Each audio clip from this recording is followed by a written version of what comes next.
Hi guys, Happy New Year and welcome back.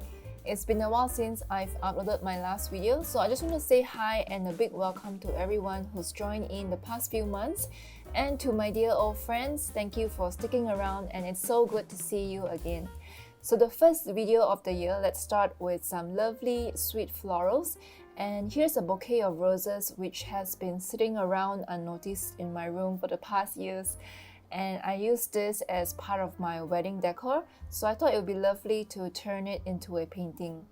So in today's video, we will analyze the basic forms of a rose and study how each individual petal is formed and combined into its full shape.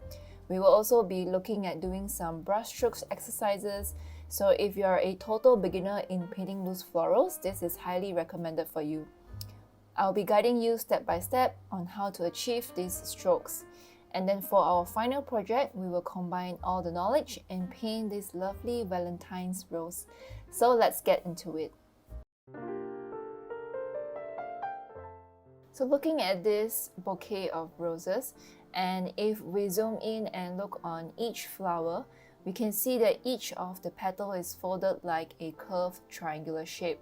And it starts off from the center of the rose, and then it curls around in circle, with each petal growing bigger and bigger as it grows outwards. So let's put that into a better perspective and analyze it from a picture. And here I've pulled out a lovely picture of a red rose. If you're interested, I'll have the link to this picture available in the description below. Do check it out. And now let's reduce the opacity of this picture and then add a layer on top. So when it comes to analyzing a rose from a picture, there's two things that we would like to take note of. First is to identify where the center of the rose is, and then here I'll just put a cross over here. And then next I'd like to identify the distance from the center of the rose towards the bottom of the rose, and then from the top to the center of the rose. So notice that both distance from the top part and the bottom part both have different width in length, and this will help to determine the angle of the flower that we are looking at. And to start off, as we can see earlier, that each of the petals are made out of a curved triangular shape. So instead of drawing out a triangular shape, I'm going to try and draw it in the form of a crescent moon shape. So each of these crescent moon shaped will represent each of the rose petal. And then let's bring that shape in onto our picture. And always we will start from the center of the rose. And then in the center, you can see that these little petals start off really small, almost as thick as a line overlapping each other. And right now I'm just sketching out following the shape of the petals of the picture. One thing to take note while doing this is to ensure that you leave some wide gaps in between each petal, and this will help to separate each of the petals and avoid it looking like a big patch of blot.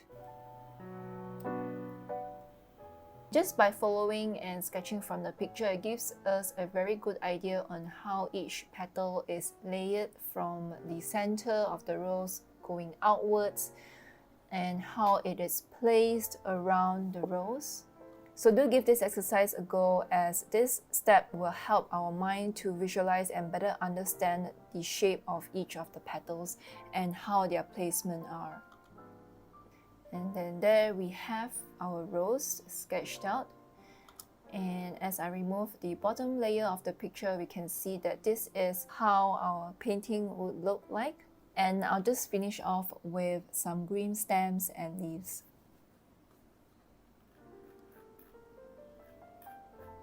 Next, let's do a second example with another picture. And then here we have the rose, which is taken at an angle which is slightly different from our first picture. Then we start off with marking the center of the rose, and then again taking note where the distance of the top and the bottom of the flower is. The same goes with the second flower. So going in, let's reduce the opacity of the picture, and then I'll start drawing in these crescent moon shaped lines onto the flowers. And you can see that the way this rose is shaped is very different from what we drew earlier. And then we also have a bottom petal which is folded outwards.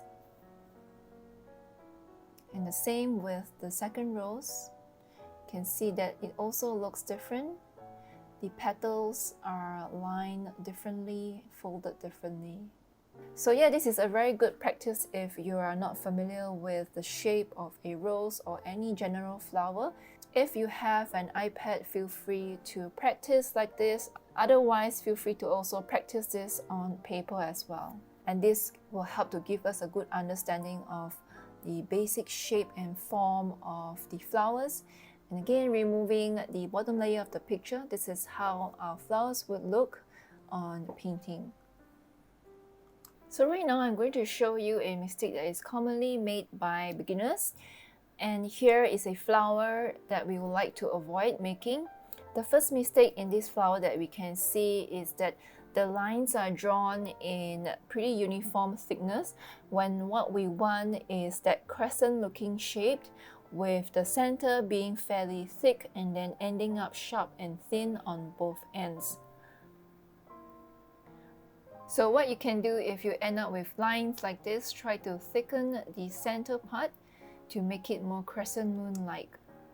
And the second mistake that we can see from this flower is that each strokes are drawn right next to each other, when in fact it should be drawn overlapping on top of each other like this on the right. The right way is to have these lines overlapping over each other between the top and bottom layer of the petals. This will make it look more natural instead of lining them up right next to each other. Alright, let's go back and talk about the angle and perspective of the flowers. This is important because this will help our flower look more 3D instead of flat. So for example, if we have a flower where the eye is looking from the top, we will have the cross, which is the center of the flower, right in the middle with the top and bottom portions of the flower equally of the same size. And then if we have the angle looking from the bottom of the flower, we have the top portion of the flower being smaller and then having the larger portion of the flower at the bottom. So this angle is similar to what we have practiced earlier in the first two pictures. And then let's add on a different angle. Let's look at the flower from the side. Drawing it from this angle will have a different perspective to the flowers. So do take note the different angles which are possible in painting a flower, so this will help to give it more life and more variety when we paint our florals. Alright, so we're done with the fundamentals of our rose petals. Now let's move on to the fun part, which is our paints. The main color that I'll be using for our petals here is red. So the paints that I'm using is Rose Metallic from Sennelier. Otherwise, feel free to use any red that you have. And then the second color that we will need is yellow ochre. For the leaves, I'll be using a lighter green, which is phthalo green light, and sap green. And lastly, we will need neutral tint. This is the color that I'll be using for painting in the cooler colors of the flowers. So I'm going to mix in red with yellow ochre, and then that will help to give us a very lovely peachy color for our flowers. And then you can see that this color goes really well with the greens. And then for the shadows, let's mix neutral tint with lots of water to create this really light shade of wash. And then I'll mix that in with some peach colors. So I'm just applying that very light wash of neutral tint over the side of the petals that will help to create the shadows of the flowers. By adding this cooler shade of neutral tint, it helps to balance off the warmer colors from the reds. Next, let's dive into some warm-up exercises of brush strokes. So earlier we can see that we painted the crescent moon shape on the iPad, so now let's use our brush instead. And if it's your first time doing brush strokes like this, not to worry, I'll be showing you step by step how to achieve it. So we start off by drawing a thin line like this And then slowly adding thickness to the lines by using the belly of the brush. Press down a little more each time to give it an increased thickness.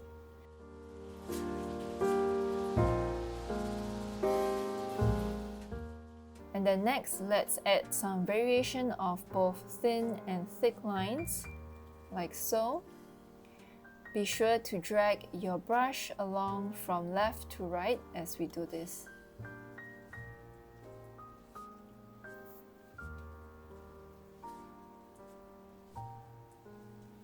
And then add a few more variation in the same line of thin and thick lines. Next, let's do the same, but instead of a straight line, let's have it slightly curved. And then slowly adding more curved into the line. And then with that, we will have our crescent moon shape. Feel free again to practice this as much as you need until you feel comfortable with these brush strokes.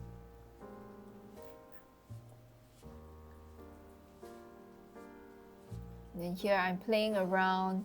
Try to rotate your brush, try to bend your brush in different directions and different angles to get different brush strokes like this.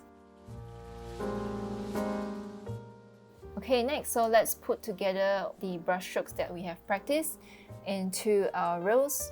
So starting off with the center of the rose, we're going to start off with a very thin line like this, and then moving outwards, we start to introduce that crescent-shaped brush strokes.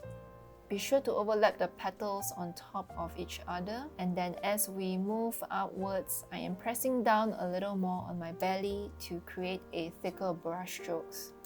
And then using a smaller brush, I'm going in with some greens, paint in and add some leaves. And then let's try add another flower at the bottom.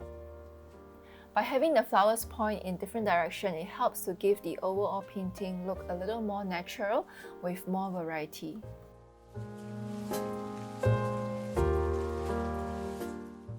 And then here I'm playing around with the neutral tint, giving a slightly different hue to the colors of the petals. And again, while painting each of the petals, be sure to leave some white space in between. And then here I'm adding a few more details and darkening the center of the flower to give it more depth. Alright, so I'm done with this practice. Let's move on and start painting our final project. I've prepared an A4 sized watercolor paper and then sketched the shape of a heart. So you want the pencil sketch to be as light as possible as it will appear underneath the paints. Alright, so once we have the pencil sketch ready, you can see that on my palette I have pre-mixed a batch of peach color by mixing in red and yellow ochre.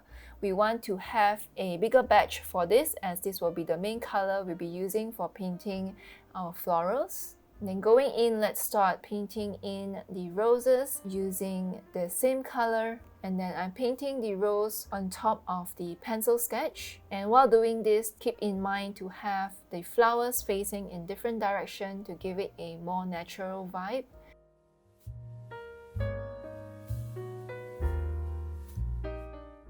And then here I'm adding some tiny little buds to the roses. And as we move along, I've left out some gaps in between the flowers. So I'll be filling in these gaps later on with roses of a different shade.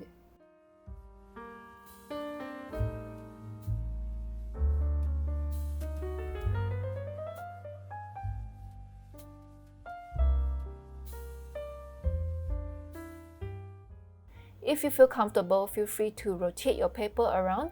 That will help to paint the roses which are facing different directions.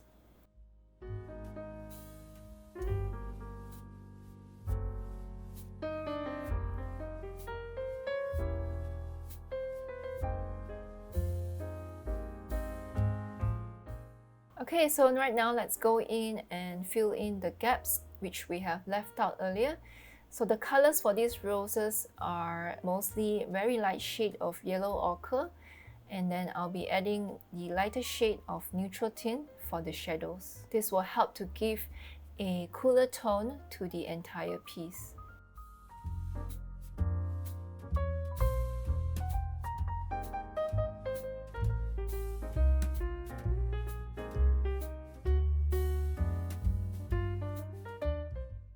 Alright, we're done with our first layer, and then I'm going to give it a quick dry. Since we already have our heart shape established, let's remove the pencil sketch. And then next, grab a smaller size brush to paint in the leaves and stems of the roses. Here I'm using both a mixture of phthalo green light and sap green.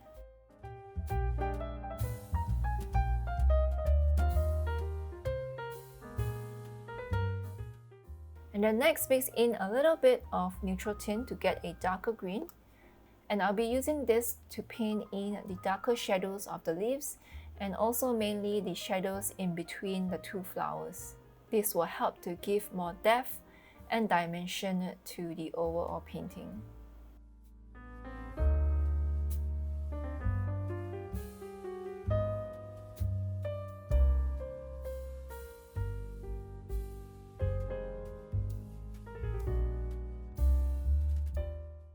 Once we are done now, it's time to analyze the overall heart shape of our florals. And I can see that it still looks a little odd, especially in areas like here, and there are some gaps which can be filled in. So going back to the peach color, let's add in some of the flowers in the gaps and areas that needs more details.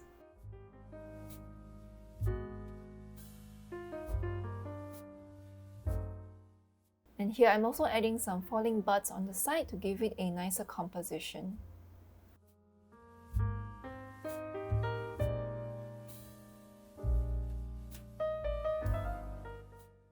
Let's keep going and add a bit more depth into the painting by using the darker greens for the shadows. We are almost done, and one last bit. Looking at the entire shape of this flower, I can see that the heart shape is still not complete. And I'd like to add one more flower here at the center that will help to make the heart shape look more complete. And I promise you this is our final step. And here I can see that there are some areas that look pretty flat as they have the same tones and values. So going in with a darker red, I'm going to add some shadows and details into just around the center of the rose to give it more depth. So that is the end for today's tutorial. I think this will make a lovely gift card for Valentine's Day and even for Mother's Day. So I hope that you do give it a try and tag me on Instagram. I would love to see your work so I could share them.